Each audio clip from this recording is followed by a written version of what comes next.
البدع والأهواء، أهل البدع العقائدية وأهل البدع السياسية. نقول بيننا وبينكم السلف، بيننا وبينكم الكتب، كان فيقول البدع بيننا وبينكم. Bismillahirrahmanirrahim. Alhamdulillah wassalatu wassalamu ala Rasulillah wa ala alihi wa sahbihi wa man walah ma ba'd. Kita lanjutkan bacaan berikutnya terhadap kitab Tanbihatun al-Ahkamin Takhtassu bil Mu'minat, yaitu fikih yang ringkas yang membahas seputar hukum-hukum khusus bagi para wanita mukminah. Pada pertemuan terakhir kita telah menjelaskan bahwasannya seorang wanita yang tidak memiliki mahram untuk safar berhaji maka boleh mewakilkan kepada orang lain berangkat haji diniatkan untuknya.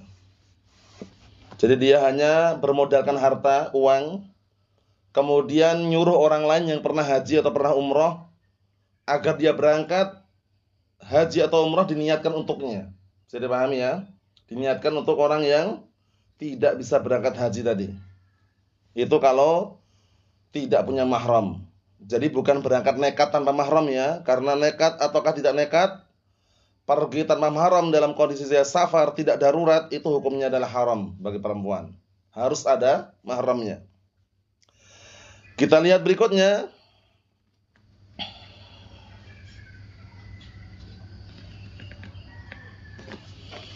Kata beliau,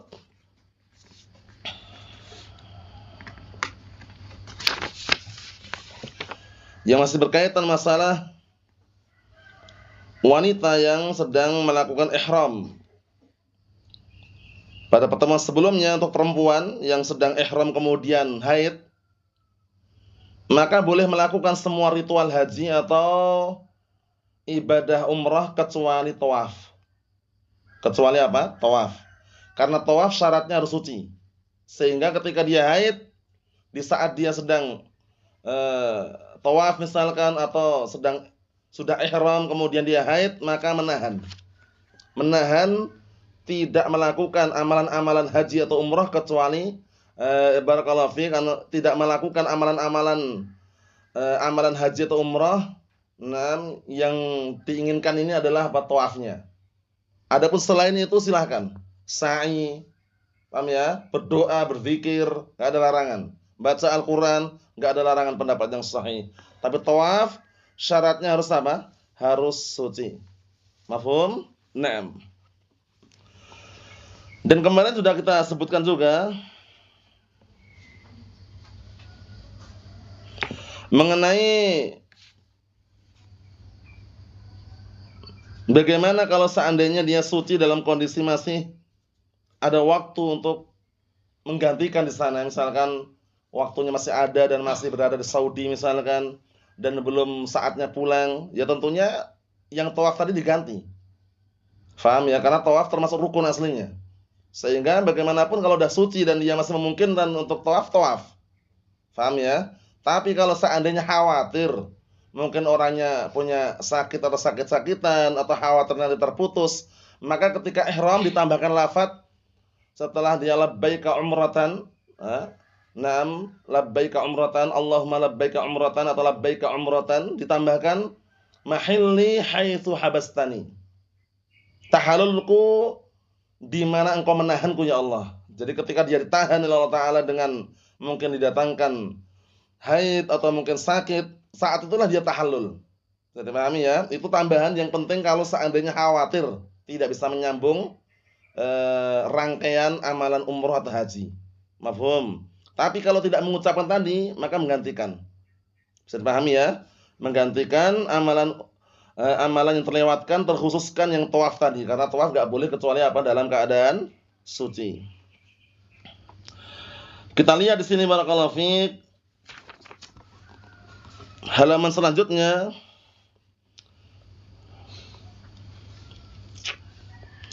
Ma taf'alul mar'ah 'indal ihram. Apa yang dilakukan oleh seorang wanita, halaman 73 itu. Ma taf'alul mar'ah 'indal ihram. Apa yang perlu dilakukan seorang wanita ketika ihram? Sudah kami sebutkan ya, kalau perempuan beda dengan laki-laki. Kalau laki-laki ketika ihram sudah sampai di mikotnya, dia harus menanggalkan semua pakaiannya kecuali dua pakaian ihram. Dua pakaian ihram ini tidak berjahit. Hanya dua helai kain ihram yang warnanya yang afdal putih. Berarti kalau warna lain boleh? Boleh, nggak ada larangan. Cuman afdalnya warna putih. Mafhum? Pakaian dua helai tanpa berjahit. Adapun sabuk hanya untuk mengencangkan ikatan atau yang semisalnya, bukan pakaian ihram. Sehingga jangan salah diartikan atau jangan salah faham. Mafhum? Sabuk boleh. Mafhum? Tas kelempang untuk naruh uang atau yang semisalnya, paspor atau berkas-berkas atau yang semisalnya boleh, karena itu bukan pakaian ihram. Paham ya? Peci, sorban nggak boleh. Bisa dipahami ya? Na'am barakallahu fiik. Seperti itu. Kita lihat. Kalau perempuan bagaimana? Taf'alu kama yaf'alur rajul min haitsul ightisal wa tanzif. Masya Allah. Perempuan ketika ihram melakukan semua perbuatan yang dilakukan seperti laki-laki, seperti mandi, bersih-bersih diri. Ketika mandi masih boleh pakai wangi-wangian. Jadi ketika ihram itu biasanya, ini kalau Anda bicara ihram di darat loh ya, bukan di atas pesawat loh ya. Kadang kalau ihram di darat itu dipermudah ketika masuk di mikot itu ada semacam masjid atau kamar mandi yang banyak. Di situ nanti mereka turun, mandi, kemudian pakai wangi-wangian. Setelah itu nanti pakai pakaian ihram. Setelah pakai pakaian ihram nggak boleh pakai wangi-wangian lagi sampai tahallul. Sampai selesai amalan umroh atau haji. Bisa dipahami? Nah, barakallahu fiik, seperti itu. Tapi kalau di saat dia masih mandi untuk memakai pakaian ihram itu masih boleh pakai wangi-wangian, deodoran misalkan, paham ya? Nah, pakai sampo nggak ada larangan. Tapi setelah memakai pakaian ihram nggak boleh wangi-wangian. Paham? Sampai dia tahallul, di antaranya tanda yang paling nampak adalah cukur rambut tadi. Setelah cukur rambut untuk laki-laki, yang afdalnya dipelontos, gundul, bersih pelontos itu yang afdal. Tapi dicukur pendek, rata, boleh. Paham? Kalau perempuan cukup mencukur ujung rambutnya satu ruas jari aja. Sepanjang satu ruas jari. Enggak perlu dicukur semuanya kalau perempuan. Bisa dipahami? Naam. Kita lihat, bi akhdhi ma tahtat ila akhdhihi min sya'r wa dhufr wa qat' raihah karihah. Maka perempuan ketika ihram sebagaimana dia melakukan halnya kaum lelaki. Mandi, bersih-bersih diri, mencabut atau mencukur apa yang perlu dicukur, cabut berupa rambut, kuku, paham ya? Menghilangkan bau yang tidak sedap, ya di antaranya kan deodoran atau yang semisalnya, ya kan? Li'alla tahtaj ila dzalik fi hali ihramiha, agar enggak diperlukan lagi ketika sudah ihram. Karena ketika ihram enggak boleh lagi. Itu ingat-ingat ya. Bukan masalahnya, wah nanti bau keringat bagaimana, nanti kalau bau ini enggak enak, sungkan segan orang lain. Permasalahannya bukan masalah enak atau tidak enak baunya. Itu syariat. Paham ya? Kalau sudah namanya syariat itu ya sami'na wa ata'na. Paham ya? Sabar. Nah, tapi ketika belum memakai pakaian ihram, di saat dia masih mandi di kamar mandi itu silakan. Bersih-bersih diri, memakai wangi-wangian, tapi kalau sudah memakai pakaian ihram, sudah berihram di situ enggak boleh lagi. Ingat-ingat, enggak boleh lagi sampai tahallul. Kita lihat di sini, kata beliau, li'alla tahtaj ila dzalika fi hali ihramiha wa hiya mamnu'atun min. Agar perempuan tersebut enggak perlu lagi menggunakannya ketika sudah dalam keadaan ihram, yang mana dilarang dari hal tersebut. Kalau sudah memakai pakaian ihram, sudah berihram, enggak boleh lagi. Kalau perempuan, pakaiannya tersama syar'i, hanya saja enggak boleh pakai cadar. Enggak boleh apa? Pakai cadar. Cadarnya dilepas. Cadarnya nih lepas. Kaos kaki pun dilepas. Paham ya? Makanya memakai pakaian yang panjang sekalian yang menutup apa? Telapak kakinya. Kemudian kalaupun seandainya cadar dilepas, dia mau leluasa dan agar tidak terlalu nampak, pakai burdah. Tahu burdah ya? Burdah itu biasanya kan cadar itu kan ada yang satu style dengan burdah itu. Burdah tutupkan, nutup mata itu namanya. Itu bukan cadar loh ya. Burdah itu memang wajahnya tutup memang, tapi bukan cadar. Cadar yang penutup wajah khusus itu cadar namanya niqab, itu dilepas. Mafhum? Kalau seandainya enggak pakai burdah, wajahnya nampak seperti itu pun tidak masalah. Tapi ketika ada laki-laki ajnabi dekat ingin melihat, ditutup pakai kerudungnya. Tapi kalau aman biar tidak terlalu was-was, ya tadi pakai burdah. Bisa dipahami ya? Ini solusi bagi perempuan ketika ihram. Nah, seperti itu. Kita lihat di sini barakallahu fikum kata beliau, wa idza lam tahtaj ila syai'in min dzalik falaysa bilazim. Kalau enggak perlu lagi, enggak perlu mandi lagi, enggak perlu bersih-bersih diri misalkan, maka bukan perkara yang harus. Walaysa huwa min khasa'isil ihram, ini bukan termasuk kekhususan ihram. Wala ba'sa an tatatayyab fi badaniha. Diperbolehkan enggak masalah dia barakallahu fik memakai wangi-wangian di badannya. Bima laysa lahu ra'ihah dzakiyah minal atyab. Dengan wangian yang apa? Yang tidak mengeluarkan bau. Kalau perempuan seperti itu memang. Karena perempuan ketika keluar rumah enggak boleh pakai wangi-wangian, ya kan? Ya deodoran yang sifatnya mungkin terbuat dari batu tawas itu ya, itu kan enggak ada baunya. Paham ya? Memang menghilangkan bau ketiak tapi enggak ada baunya, wanginya enggak ada. Nah, itu masih bisa dikatakan enggak masalah. Tapi kalau memakai wangi-wangian di badannya kemudian menimbulkan bau yang keluar tercium oleh lelaki, enggak diperbolehkan. Bisa dipahami ya? Li hadits Aisyah anha, dikarenakan hadis Aisyah radhiyallahu anha, kunna nakhruj ma'a Rasulillah sallallahu alaihi wasallam fa nadmud dibahana bil misk 'inda al-ihram fa idza urifat ihdana sala ala wajhiha fayaraha an-nabiy sallallahu alaihi wasallam fala yanhana.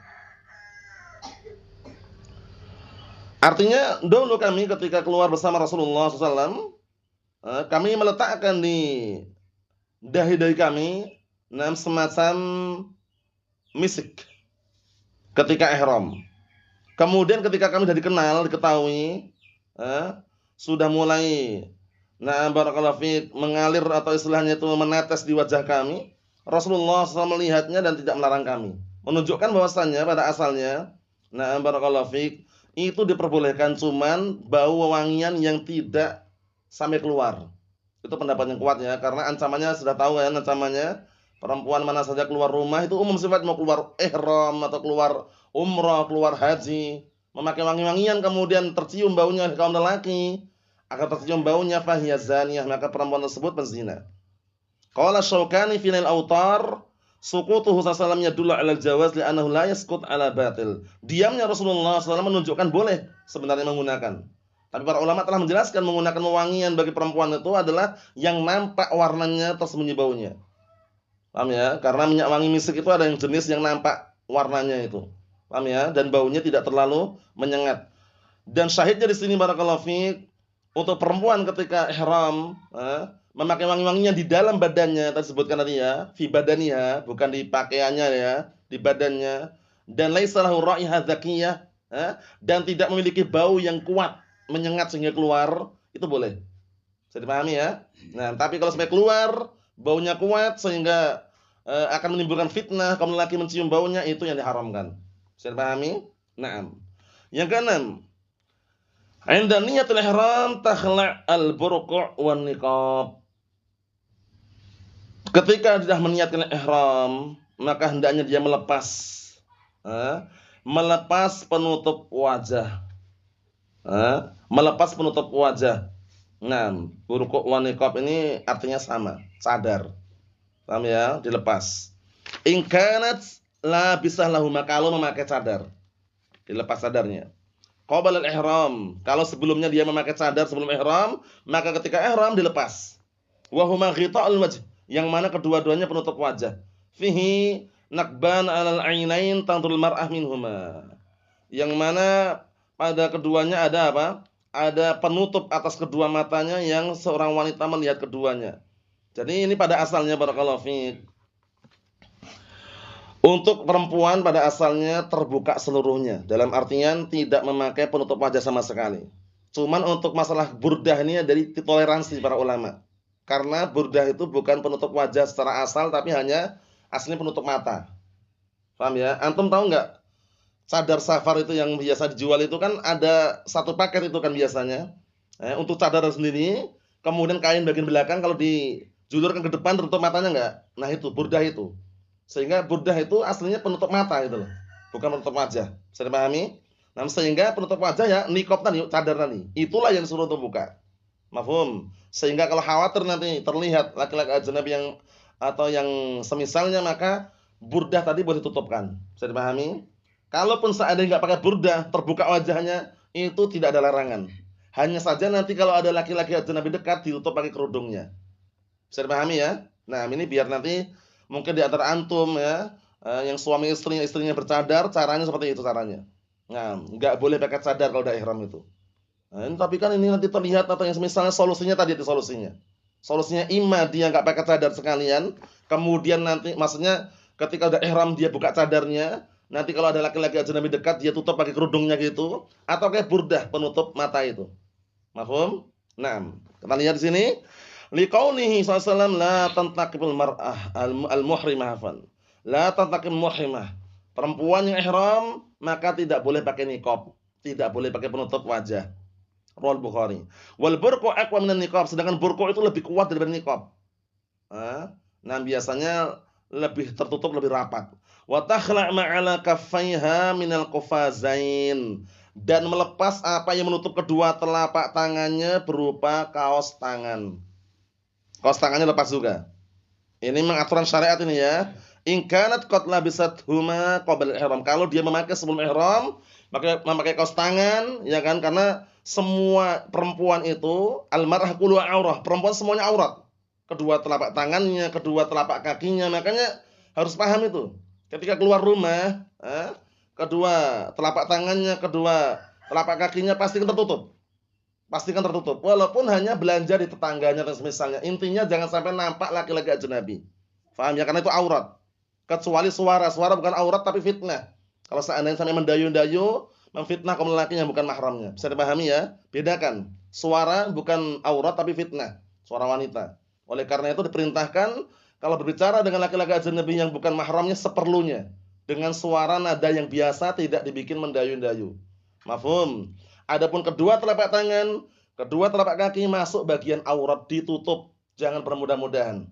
Paham ya? Walaupun hanya belanja di tempat tetangga sebelah, atau walaupun istilahnya taruhlah, nah barakallahu fiik, na'am, di depan rumah yang sifatnya banyak orang lalu lalang dan lewat dan melihat, itu pastikan dipakai tadi penutupnya, karena aurat. Paham ya? Seperti itu. Adapun di depan rumah yang sifatnya nggak ada lalu lalang, kemudian nggak pernah ada aktivitas laki-laki lewat situ, kemudian jemur pakaian yang sifatnya hanya terbuka telapak tangannya dan tidak ada lalu lalang ya, itu tidak toleran. Paham ya? Tapi kalau memungkinkan lalu lalang banyak laki-laki lewat yang semisalnya jenabi, maka tutup. Hukum asalnya itu adalah aurat, ditutup. Mafhum? Naam. Kita lihat ini. Ketika ihram nggak boleh memakai kedua kaos tangan tadi. Wa huma syai'un ya'mal yadayn, yaitu sesuatu yang digunakan pada kedua tangan itu kaos tangan. Yudkhilani fihi, yang keduanya masukkan dalam tangan. Yasturuhuma, menutupi kedua tangan, itu nanti ketika ihram dilepas. Wa tughatti wajhaha bighairi niqab. Nah, dan menutup wajahnya tanpa cadar wal burqu, tanpa burqu. Jadi kalaupun ditutup dengan semacam burdah dari itu, tipis. Paham ya? Naam. Bi antada alaihi al-khimar aw ats-tsaub, yaitu dengan cara meletakkan padanya khimar itu semacam kerudung atau pakaian. Inda ru'yatir rijal ghairu mahrim lah, ketika ada laki-laki datang lewat yang bukan mahramnya. Ini pada asalnya terbuka, benar-benar terbuka. Begitu ada laki-laki ajnabi bukan mahramnya lewat, baru dia tutup pakai kerudungnya atau pakai jilbabnya. Bisa dipahami? Nah, dan para ulama telah menjelaskan sebagaimana sebutkan tadi itu. Nah, adapun burdah penutup mata itu bukan cadar, sehingga sebagian mereka membolehkan. Mafhum? Nah, tapi kalau mau buka secara totalitas, dibuka wajahnya gitu tanpa burdah juga, dengan catatan tadi itu kalau ada laki-laki ajnabi bukan mahramnya lewat, maka dia tutup pakai khimarnya atau pakai pakaiannya. Wa kadza tughatti kaffaiha anhum ghairil qafazain bi an tudaffi alaihima sauba. Demikian juga ketika dibuka kedua kaos tangannya bukan berarti dipamerkan, dilihatkan, bukan. Tetap ditutupkan, disembunyikan di dalam pakaian gitu loh. Bisa dipahami enggak? Kan ada yang kerudung yang lebar luas panjang ada kan itu. Sehingga walaupun dia enggak pakai kaos tangan pun tertutupi lah pakaiannya gitu loh. Bisa dipahami ya? Cuman enggak boleh pakai kaos tangan. Kaos tangan dilepas, lihat ini. Kata beliau, demikian juga ditutup kedua telapak tangannya. Tanpa dengan kedua kaos tangan, nutupnya bukan dengan kedua kaos tangan, yaitu dengan cara disembunyikan atau dimasukkan ke dalam pakaiannya. Paham nggak? Biasanya kerudungnya besar itu kan, kalau misalkan akhwat itu misalkan tangannya taruhlah di dalam kerudung itu kadang nggak nampak juga kan? Bisa dipahami nggak? Bisa dibayangkan ya, digambarkan ya. tanpa harus menutup dengan kaos tangan. Itu kalau ihram. Ingat-ingat kalau ihram. Adapun di luar ihram ya kembali ke hukum asal, kedua telapak tangan, kedua telapak kaki itu aurat. Nah, kita lihat di sini. Jangan bermudah-mudahan karena yang namanya syariat harus bagaimanapun itulah yang perlu kita kondisikan. Li'anal wajha wal kaffain auratun. Dikarenakan kedua telapak tangan dan wajah itu aurat.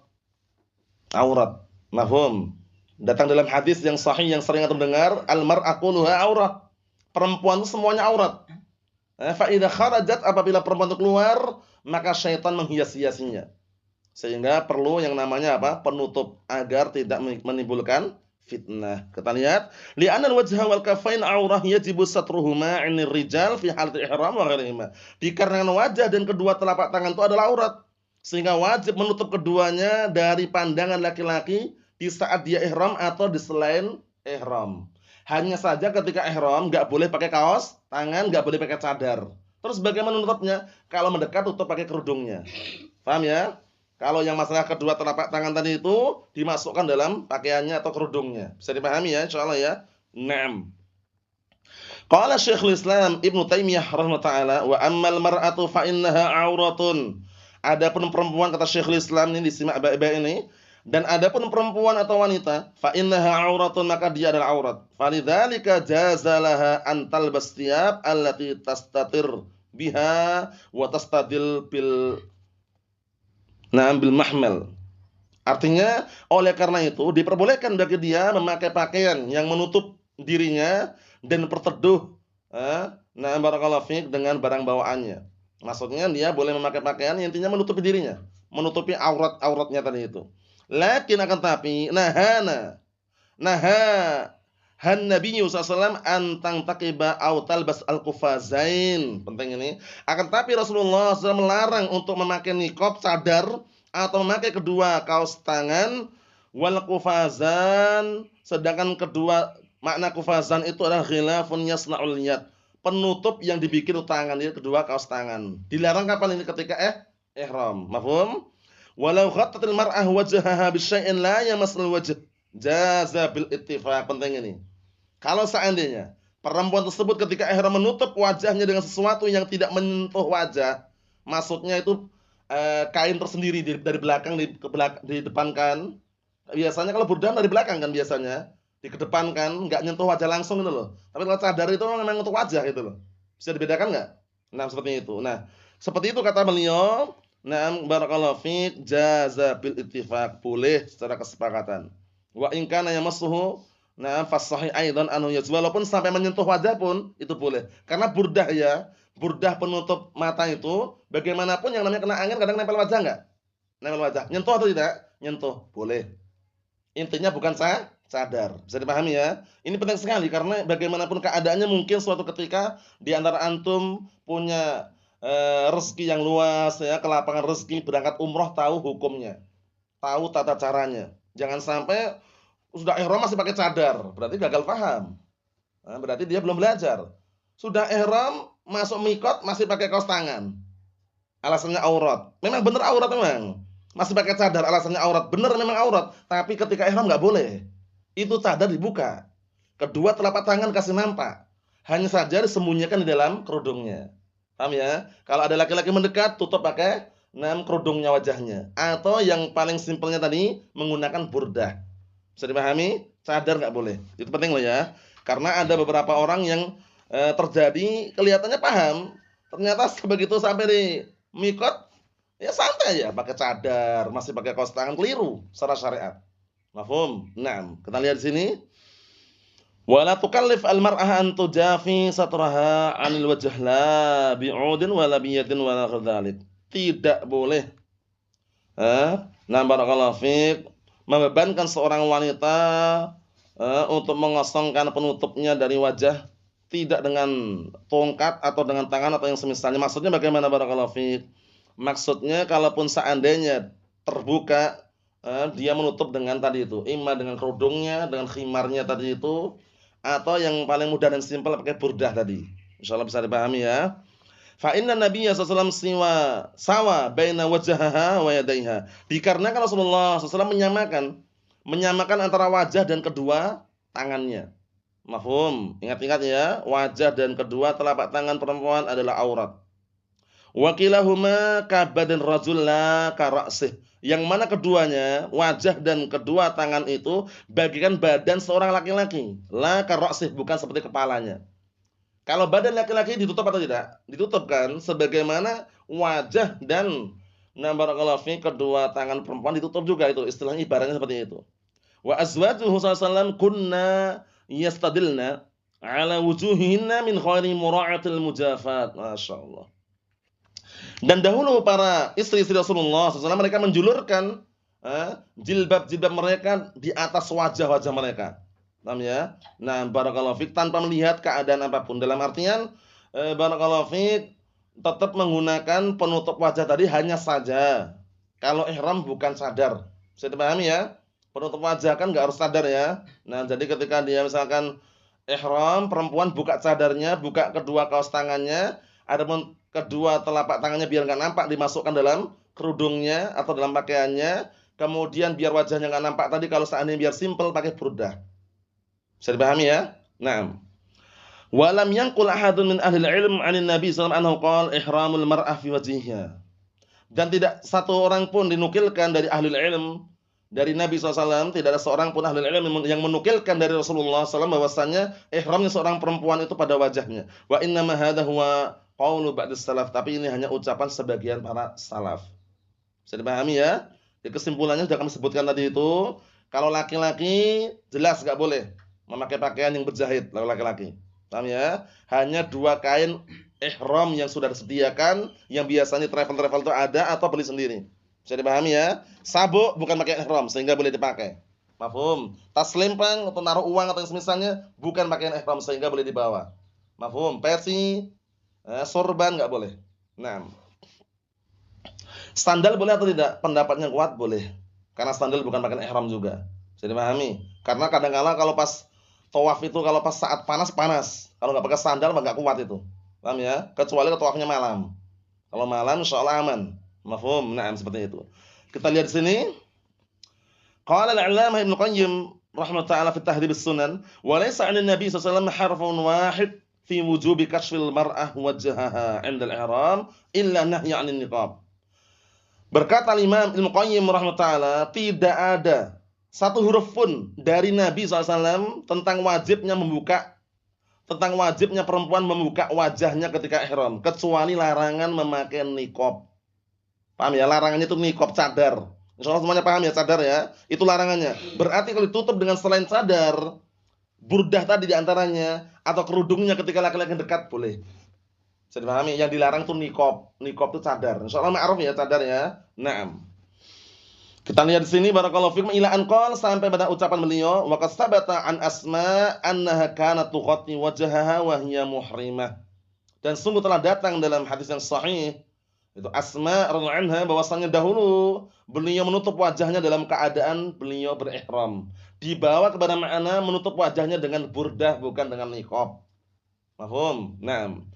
Wa qalat Aisyah anha kana ar-rukban yamurruna bina wa nahnu muhrimat ma'an nabi sallallahu alaihi wasallam fa idza hadu bina sadalat ihdana jilbabaha ala wajhiha fa idza jawazna kashafna. Dzakara Abu Dawud.